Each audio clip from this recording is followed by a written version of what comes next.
Welcome to the Tech Egg. Don't get scrambled. Enjoy the video. You start by preparing controls and stance. Enable tactical slide, choose lightweight perks, and bind slide to an accessible button. Once set, sprint straight toward cover and tap slide while holding forward. This gives the initial glide momentum you need.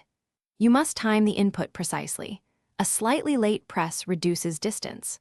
Practice short bursts of sprint to slide until your muscle memory triggers the first slide without thinking, because consistent starts make the double reliable. Once done with the initial slide, manage momentum to chain the second.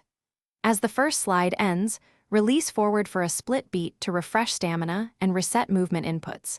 This creates the window for a second slide.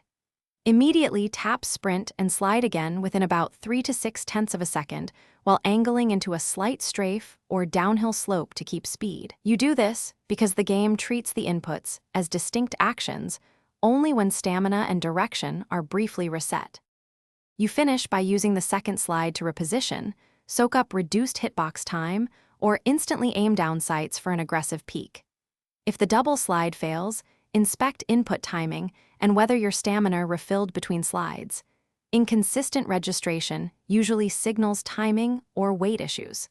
Make sure button bindings avoid overlaps and lower equipped weight or switch to lighter gear. Practice deliberate repetitions in a training map until the timing becomes fluid and you can chain doubles. Thanks for watching. Consider subscribing if I helped unscramble your problems.